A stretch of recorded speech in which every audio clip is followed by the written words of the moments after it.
आपको आश्रम के बोपा स्वामी याद है, यानी कि हमारे चंदन रॉय सान्याल। वेल, आश्रम के बाद उन्होंने अपने आसरा जो है ना उनका, उसके द्वार खोले हैं एसबीएस ओरिजिनल्स के लिए। जी हाँ, अपना घर दिखा रहे हैं एसबीएस ओरिजिनल्स को, और क्या खूबसूरत आशियाना है इनका। तो आज का दिन उन्हीं के नाम।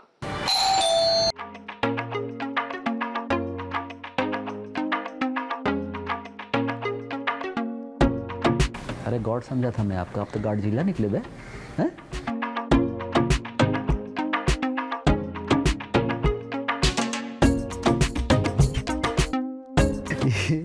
अभी भोपा के अंदाज में हर बाप का एक बाप होता है और उसे हम दादाजी कहते हैं।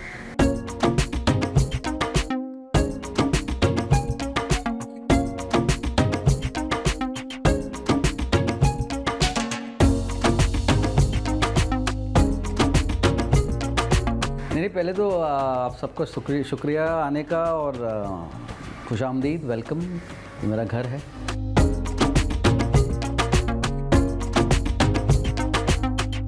तो सुबह उठा, आपका इंतज़ार था और फटाफट एकदम साफ़ सुथरे कपड़े डाल के रेडी हो गया मैं। तो ये एक स्पेस है जहाँ पे जनरली जब मेहमान आते हैं तो सबसे पहले यहाँ बैठते हैं, उनको पानी पूछा जाता है, चाय नाश्ता पूछा जाता है। और सबसे अच्छी बात इस घर की जो मुझे जब मैंने ली थी ये है कि यहाँ आप चारों तरफ देखेंगे पेड़ हैं, इन पे बहुत सारी पक्षी आके बैठती हैं। ये दूसरा हिस्सा है मेरे घर का जहाँ पे जनरली मीटिंग्स वगैरह होती हैं। मेरा छोटा सा ऑफिस स्पेस समझ लीजिए।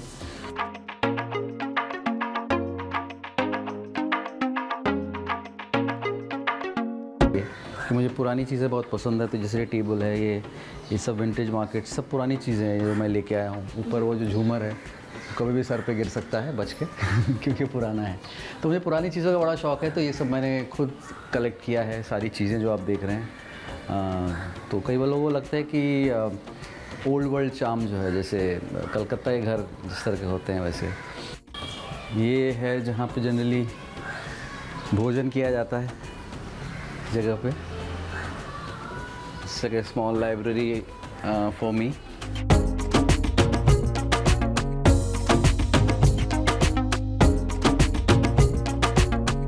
ये एक रूम है जहाँ पे मैं जनरली फिल्में वगैरह देखता हूँ। तो ये जो कॉर्नर है यहाँ पे जनरली मैं मेरा इजी चेयर है, यहाँ बारिश होती है, बारिश को होते हुए देखता हूँ और किताबें पढ़ता हूँ या कुछ सोचता हूँ। सबसे खूबसूरत बात यह है कि जनरली बम्बई में आपको खुला आसमान देखने मिलता नहीं है। वो एक खूबसूरत पेड़ है जिसके पत्ते जो है बारिश से पहले लाल हो जाते हैं फिर झड़ जाते हैं, वो देख रहे हैं। आई थिंक वो बादाम का पेड़ है, आई डोंट क्या बोलते हैं उसको, नारियल लाइव, वो उसमें हमको मिलता है बिल्डिंग वालों को। 2 रुपये का एक नारियल हमको दिया जाता है उसमें।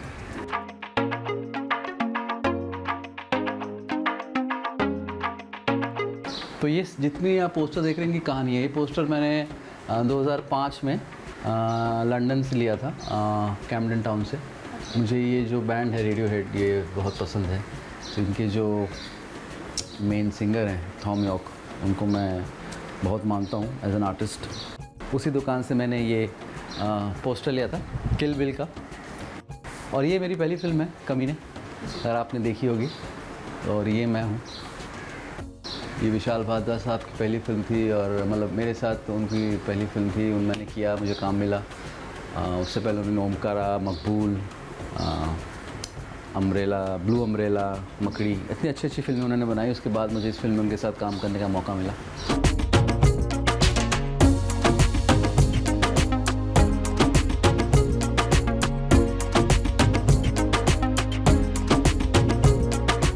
ये मेरा जिसे कहें शयन कक्ष है, यहाँ पे मैं रात को सोता हूँ। ये जगह है, ये मेरा ऑफिस स्पेस टाइप का है जहाँ पे मैं कई बार लिखना वखना अगर मुझे होता है या कुछ, यहाँ बैठ के मैं काम करता हूँ। ये भी पोस्टर बहुत पुराना है। ये पेंटिंग जो आप देख रहे हैं, ये मैंने पुराने बाज़ार जो होते हैं, मतलब कि ये एक बहुत ही मशहूर पेंटर की पेंटिंग जो मुझे सड़क पे पड़ी मिल गई थी, जो मुझे पता नहीं था।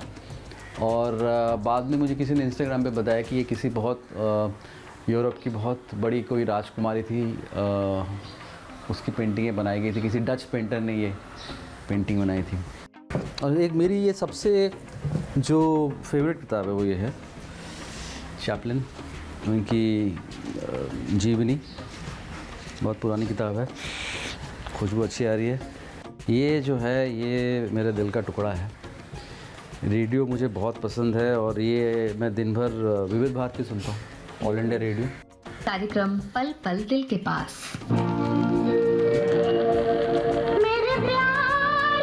ये जोन है मेरे घर में, आप जब भी आएंगे ये गाने बजते रहते पुराने।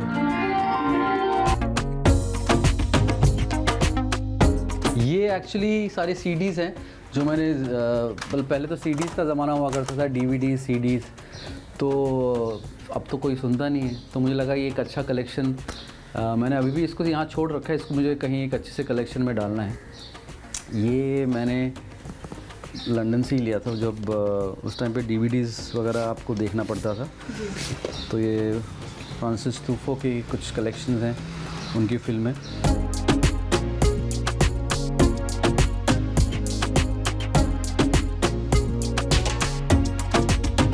और ये मेरी माँ है, इनका नाम है वंदना सन्याल, ये बहुत ख़तरनाक खाना बनाती हैं। ये इन्हीं का है ये एरिया किचन। मैं पूरे पैंडेमिक में मैंने बहुत खाना बनाया, मुझे खाना बनाना बहुत पसंद है। ये वही मेरे ट्रैवल के चीज़ें हैं। ये मैंने पोर्तुगल से लिया था, मैं एक फ़िल्म शूट करने गया था इम्तियाज़ अली साहब की, हैरी मेट सेजल। मेरा नाम है चंदन रॉय सान्याल और आपने मुझे भोपा के किरदार में तो देखा ही होगा। अब मुझे कहा गया है कि काफ़ी लोग ये चाहते हैं कि मशहूर हिंदी फिल्मों के कुछ मशहूर डायलॉग जो मशहूर एक्टर्स ने कहे हैं वो मैं कहूँ। गॉड समझा था मैं आपको, आप तो गॉड जिला निकले। अरे गॉड समझा था मैं आपको, आप तो गॉड जिला निकले बे हैं। अभी भोपा के अंदाज में हर बाप का एक बाप होता है और उसे हम दादाजी कहते हैं। तो ये है मेरा छोटा सा घर और स्वागत है आपका। शुक्रिया आपका, आप लोग आए और मेरे साथ ये दिन बिताया एंड थैंक यू। ऐसे ही आते रहिए और मुझे दुख इस बात का रहेगा कि आपने मेरी माँ के हाथ का खाना नहीं खाया, पर थैंक यू फॉर कमिंग। यकीन मानिए एक माता पिता के लिए सबसे बड़ी जमा पूंजी होती है उनकी औलाद।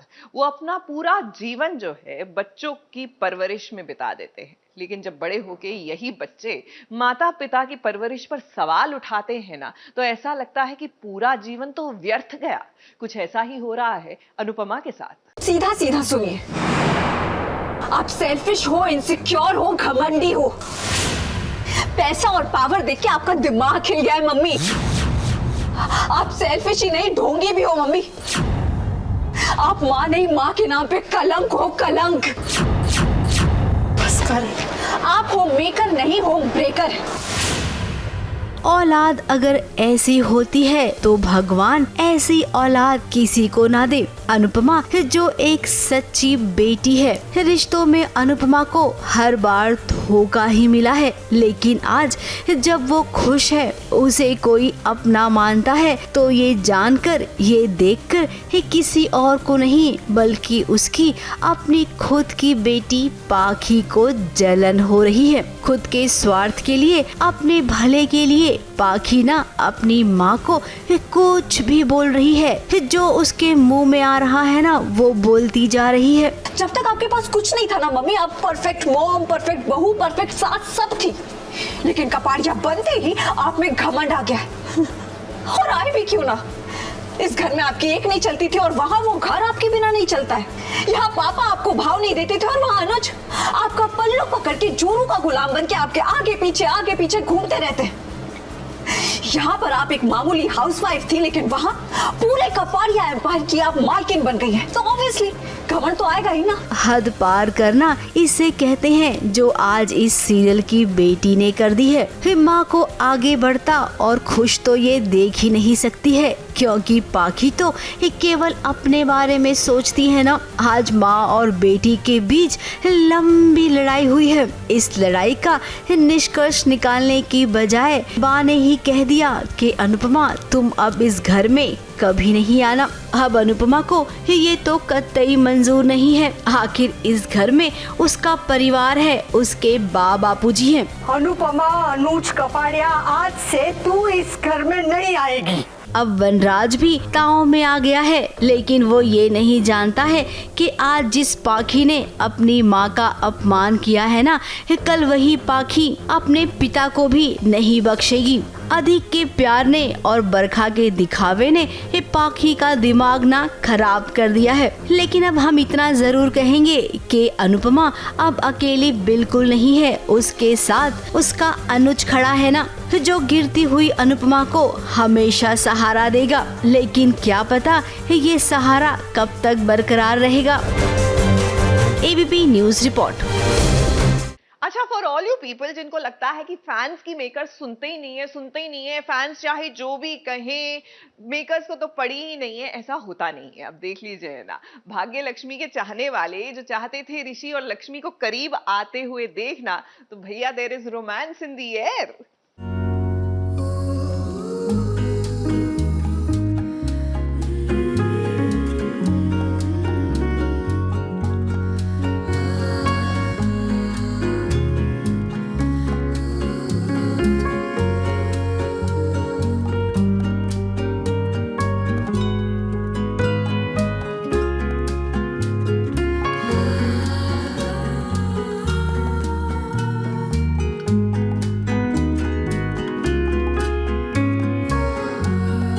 देखो भाई देखो, ऋषि और लक्ष्मी के फैंस जी भर के देखो अब लक्ष्मी और ऋषि को। यही रोमांस, यही प्यारी प्यारी नोक-झोंक तो आप सब मिस कर रहे थे ना। लगता है मेकर्स ने आप सबकी बातों को सुन लिया है और अब उन बातों पर अमल भी कर रहे हैं। तभी तो ये दोनों अब एक होने की फिराक में हैं। हाँ, मतलब मैं थोड़ा छेड़ रहा हूँ, अच्छे मूड में हूँ, तो हाँ नॉटी मूड में हूँ। जापान से आया ना वापस अभी तो अच्छे मूड में है। नॉटी मूड में हूँ, तो मैंने कहा कि अगर हाथ नहीं काटोगी तो मैं किस कर दूंगा। हाथ काटोगी तो किस? हाथ काटोगी तो मैं किस कर दूंगा। तो यार थोड़े अच्छे क्यूट सीन्स आए हुए हमारे, तो हम खुश हैं बहुत ज़्यादा। अब सवेरे सवेरे ऋषि जनाब पहुंच गए हैं अपनी पत्नी लक्ष्मी के पास। अरे भाई, लक्ष्मी को नाश्ता करवाने के लिए। अब उसकी चिंता जो है ऋषि को, और लक्ष्मी तो पहले से ही ऋषि की चिंता करती है, तो मामला सेट है।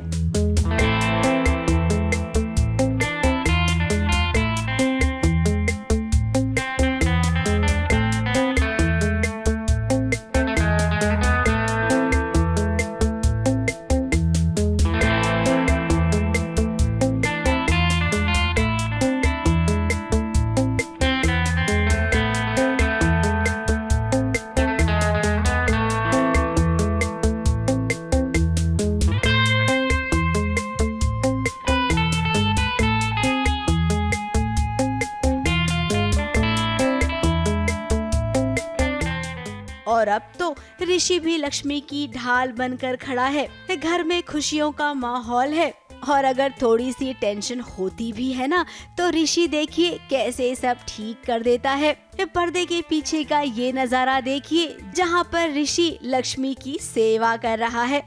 अब भाई देखिए, हम तो यही कहेंगे कि जैसा चल रहा है ना वैसा चलने दो। और रही बात मलिष्का की, तो मलिष्का को अब कौन याद रखेगा, क्योंकि वो खुद ही फंस गई है अपने जाल में।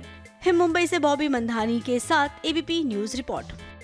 आओ बहन चुगली करें, क्योंकि चुगली करने के लिए बहुत कुछ है। पेट में हो रहा है दर्द, तो इसलिए विदाउट वेस्टिंग एनी टाइम लो भाई, मैं आ गई और आज की चुगलियां जरा कान लगाकर सुनते जाइए। सबसे पहली चुगली लाई हूँ श्रद्धा आर्या यानी कि प्रीता बहू की। अब भाई प्रीता बहू भी चल पड़ी हैं धर्मा प्रोडक्शन हाउस की ओर। जी हाँ, आपने सही सुना। करण जौहर के साथ टीवी की ये बहू रानी ना कुछ तो कमाल कर रही है। सुनने में आ रहा है कि एक प्रोजेक्ट के लिए श्रद्धा आर्या को साइन किया गया है, जिसके लिए उन्होंने सीरियल के सेट कुंडली भाग्य से 2 दिन की छुट्टी ली है। अब श्रद्धा आर्या करण जौहर के साथ फिल्म कर रही हैं या फिर कोई और प्रोजेक्ट है, इसके बारे में तो पता लगाकर आप सबको सबसे पहले बताऊंगी। अगली चुगली लाई हूँ नए समर की। अब भी समर यानी कि पारस कलनावत ने अनुपमा तो छोड़ दिया है, तो अब नए समर के रोल में सागर पारेख नजर आएंगे। सागर पारेख इससे पहले कैसी यारिया में नजर आ चुके हैं। अगली चुगली में बात करूंगी आने वाले 2 महीने में 4 शोज का खाता बंद होने वाला है। जी हाँ, बड़े अच्छे लगते हैं कभी कभी इत्तेफाक से, मिठाई और तेरे बिन जिया जाए ना, ये चारों सीरियल लगभग 2 महीने के बाद दर्शकों से विदाई ले लेंगे। अब भी क्या करें, टीवी की दुनिया में इतना कुछ हो रहा है कि मौका ही नहीं देंगे किसी ऐसे सीरियल को जो टीआरपी रेस में खरा नहीं उतर रहा है। अगली चुगली में बात करेंगे दूरदर्शन पर आने वाले अब तक के सबसे मेगा बजट सीरीज की। सीरीज का नाम है स्वराज और आपको बता दें कहानी होगी इसमें भारत के आजादी की। तो लो भाई, मैं तो चली क्योंकि अच्छा, अब जो हम आपको स्टोरी दिखाने वाले हैं ना, उसको देखकर आपको वो वाला गाना याद आ जाएगा, मौसम मौसम लवली मौसम। I know I should not try and Singh, but point की बात ये है कि भैया मौसम जब रुमानी हो जाता है ना तो आशिकाना मिजाज हो जाता है। हम बात कर रहे हैं सीरियल फना में पाखी और अगस्त्य की।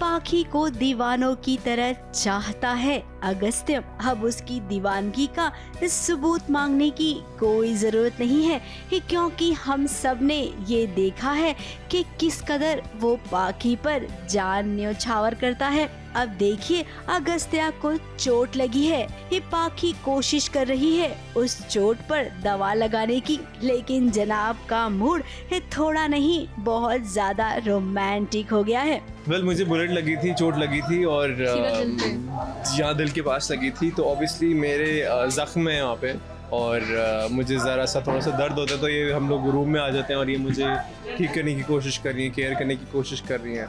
और जैसे ये ज़ख्म पे मरहम लगाने की कोशिश करने वाली होती हैं तो मैं इनको रोक लेता हूँ। मैं रोमांस के मूड में आ जाता हूँ और फिर वो रोमांटिक मोमेंट होता है, गाना बजता है, हवाएं उड़ती हैं, बस वही सब होता है। पाखी के साथ अगस्त्या को रोमांस करना है। अब भाई अपना प्यार जब सामने हो और मौसम भी एकदम खूबसूरत हो तो भला ऐसे में अगस्त्या का मन कैसे मानेगा। तो पाखी को वो प्यार तो करेगा ना, और पाखी भी तो चाहती है कि अगस्त्या उसके करीब रहे।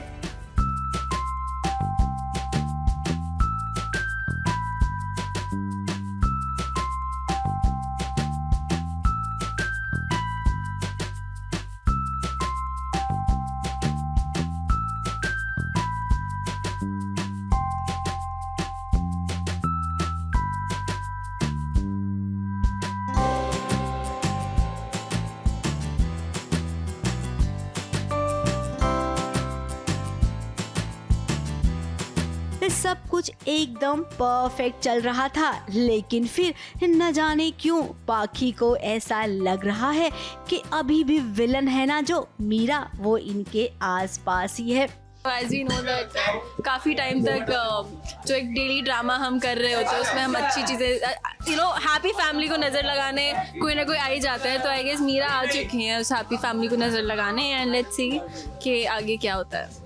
अब रात में अचानक से कुछ ऐसी आवाज़ आई कि पाखी हड़बड़ा गई और उस पर अगस्त्या भी घर में घूम रहा था। तो कोई तो बताए कि आगे अब होने वाला क्या है।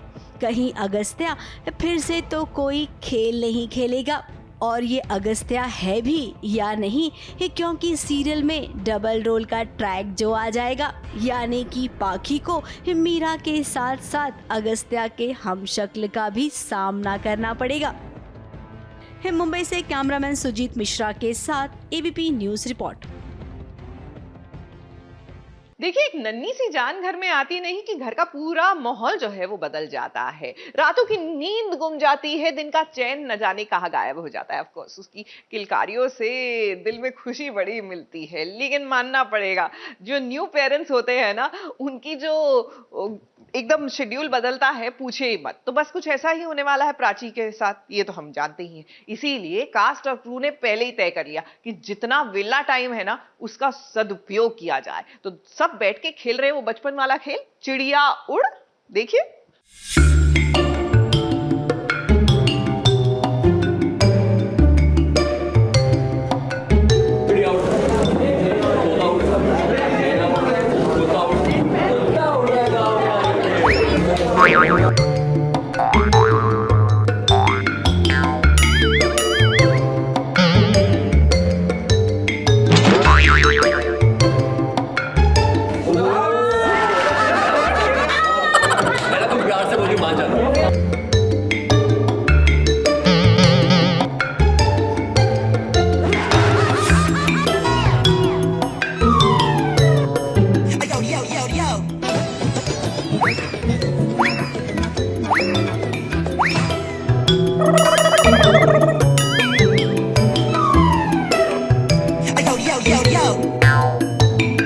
बचपन वाला खेलना जब कोई भी खेलता है तो वो देखने में बड़ा मजा आता है, क्योंकि उस खेल को देखकर बचपन की यादें जो ताजा हो जाती हैं। अब कुमकुम भाग्य के सेट पर देखिए जरा, आज कुछ ऐसा ही बचपन वाला खेल खेला जा रहा है। अब प्राची की गोद भराई है, बहुत जल्द वो मम्मी बन जाएगी, उसकी गोद में नन्हा मुन्ना खेलेगा। तो भाई ऐसे में प्राची और रणबीर को कहाँ समय मिलेगा, और पूरे घर वालों को भी टाइम नहीं होगा। तो इसीलिए अब जब फुर्सत है ना, तो पूरा परिवार बैठकर यहाँ पर चिड़िया उड़ी, गुब्बारा उड़ा, भैंस उड़ी, ये वाला खेल खेल रहे हैं। चिड़िया उड़, तोता उड़, तोता उड़ रहा है।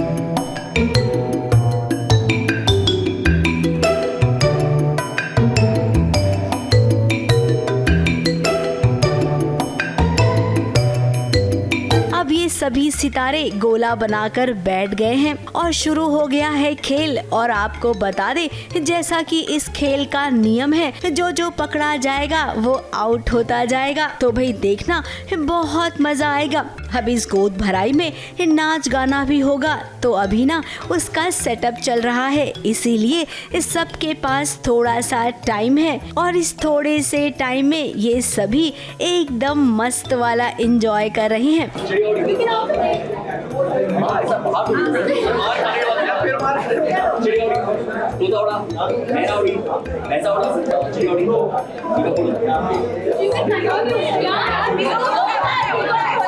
पर्दे के पीछे की ये मस्ती और खेल देखकर ना दर्शकों को भी खूब मजा आने वाला है। और यकीनन इस स्टोरी के बाद आप सब भी एक बार ये चिड़िया उड़ी वाला खेल जरूर खेलेंगे।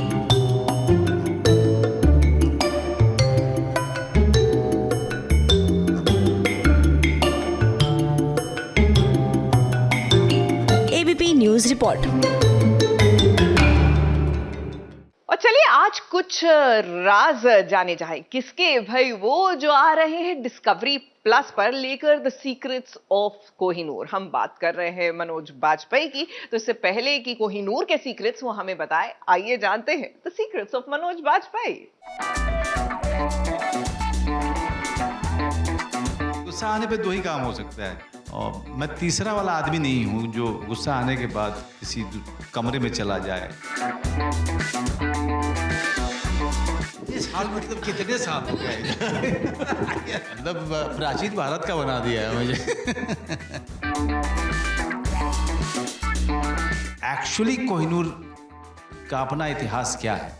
क्या आप जानते हैं कि मनोज बाजपेयी का सबसे पुराना दुश्मन कौन है?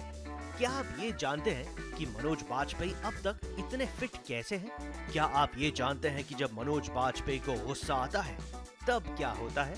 अगर नहीं तो बी प्रिपेयर्ड, क्योंकि आज SBS ओरिजिनल्स में खुद OTT के फैमिली मैन बताएंगे the secrets of Manoj Bajpayee. अब जब फिल्म मेकर नीरज पांडे मनोज बाजपेयी के साथ मिलकर डिस्कवरी प्लस पर ला रहे हैं द सीक्रेट्स ऑफ कोहिनूर, तो ऐसे में OTT की दुनिया के इस कोहिनूर के सीक्रेट्स कैसे छिपे रह सकते हैं? हम चाहेंगे एक छोटा सा सेगमेंट हम आपके साथ करना चाहते हैं जिसका नाम है सीक्रेट्स ऑफ मनोज बाजपेयी, जो फनी सीक्रेट्स होंगे और आप वो रिवील करेंगे और आपको बताना है कि वो सही कह रहे हैं या नहीं जी। सो मेरा पहला सवाल है, जब आपको गुस्सा आता है तब आप क्या करते हैं? गुस्सा आने पे 2 ही चीज, पहले हम मार देते थे, अब हम चिल्लाते हैं। मतलब गुस्सा आने पे 2 ही काम हो सकता है, और मैं तीसरा वाला आदमी नहीं हूँ जो गुस्सा आने के बाद किसी कमरे में चला जाए या कमरा बंद कर ले। मैं वो वैसा नहीं हूँ, या तो मैं खींच आ जाता है, राघव जानता है।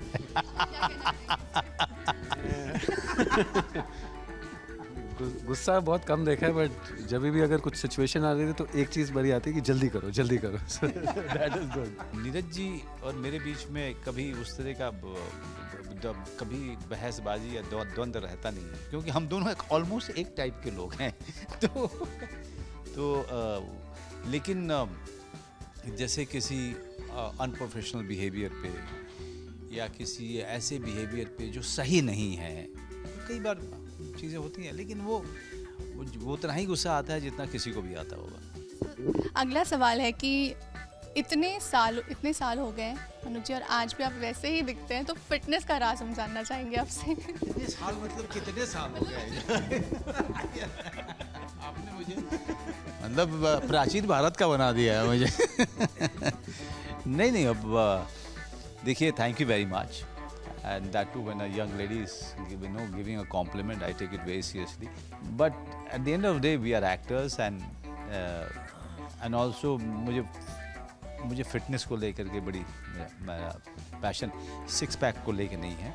हाँ, मैं फिट रहना अच्छा लगता है, हेल्दी खाना अच्छा लगता है, एक सही तरीके, सही अनुशासन में जीवन जीना अच्छा लगता है। एंटरटेनमेंट इंडस्ट्री में आपकी सबसे लंबी लड़ाई किससे हुई है, वो सॉर्ट आउट कैसे हुई?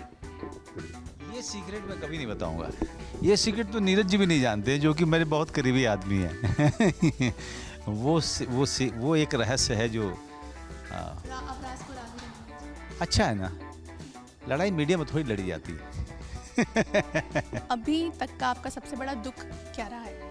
अभी तक का सबसे बड़ा दुख, अभी तक का दुख यही है कि गांव छोड़ना पड़ा। मैं गांव को बड़ा पसंद करता हूं, तो शायद यही दुख रहे। बाकी कहते हैं कि हर किसी को मुकम्मल जहां नहीं मिलता, किसी को ज़मीन तो किसी को आसमान नहीं मिलता। अगर ये पाना था तो गांव तो छोड़ना ही था। एक सीक्रेट एंटरटेनमेंट इंडस्ट्री का जो कभी नहीं बदला जा सकता, तो वो सीक्रेट कैसे? कुछ भी मतलब इस यहाँ का कि बहुत इंटरव्यू करना पड़ता है। क्योंकि 150 करोड़ की पॉपुलेशन है और बहुत बड़ी इंडियन इंडस्ट्री अगर एज अ होल देखें तो बहुत बड़ी इंडस्ट्री है। तो जब इतनी बड़ी इंडस्ट्री है तो उतनी ही ज़्यादा मीडिया भी इसके साथ जुड़ा हुआ है। और हम जब प्रमोशन करने के लिए निकलते हैं तो हॉलीवुड के लोगों को अगर 40 इंटरव्यू करने पड़ते होंगे तो हमको 400 करने पड़ते हैं। तो इस चीज़ को बदला नहीं जा सकता है कभी भी। मुझे ये बात समझ में आ चुकी है। कोहिनूर का नाम जब लोग सुनते हैं तो बहुत सारे उनके अंदर सवाल आ जाते हैं, जैसे इसका नाम भी है सीक्रेट्स ऑफ द कोहिनूर, तो उसके लिए कितनी रिसर्च आपको करनी पड़ी? बेसिकली रिसर्च जो है वो तकरीबन 1.5 साल चला इस प्रोजेक्ट पर, और पहले ये एक एपिसोड सिंगल एपिसोडर होने वाला था, पर जैसे जैसे राघव और टीम जो है वो रिसर्च में लगी रही और हमें और इन्फॉर्मेशन मिलता रहा, तो ये तय किया गया कि ये कहानी जो है ये मुमकिन नहीं है इसको एक एपिसोड में कहना। इस वजह से हम लोगों ने इसको 2 एपिसोड में तब्दील किया, और बहुत ही फैसिनेटिंग जर्नी है। कोहिनूर के बारे में जब भी आपने पढ़ा या जब भी आपने सुना, वो ब्रिटिशर्स के पहले की यात्रा के बारे में ज़्यादा आप पढ़ नहीं पाते थे या लोग लिखते नहीं हैं, क्योंकि ज़्यादा कॉलोनियल एरा के समय से ले करके और कैसे फिर वो ब्रिटेन तक पहुंचा, इसके बारे में आपको अधिकतर जानकारी वहीं की होती है, और इसको ब्रिटेन से कैसे लेके आए, इसके ऊपर जो विवाद होते हैं, इसके कॉन्फ्लिक्ट जो भी बातचीत होती है। लेकिन जो उसके पहले है पूरा मुग़ल कालीन में, और मतलब खदान से ले करके मुग़ल कालीन के समय में जो उसका पूरा इतिहास रहा है, वो कहीं ज़्यादा दिलचस्प है। उसकी यात्रा जो है वो ऊपर नीचे कितने सारे युद्ध लड़े गए, जो कि बिल्कुल मुझे नहीं पता था।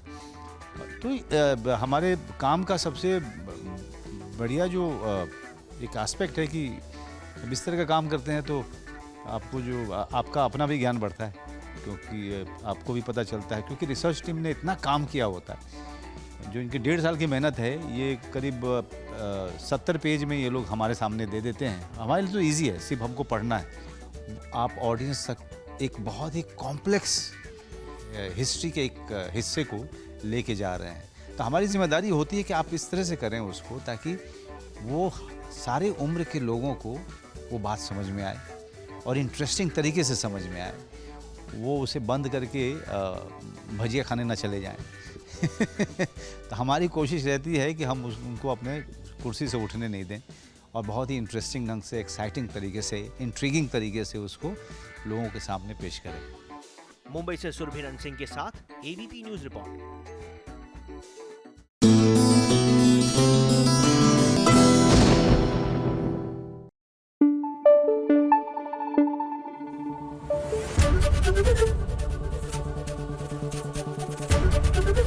एबीपी न्यूज आपको रखे आगे।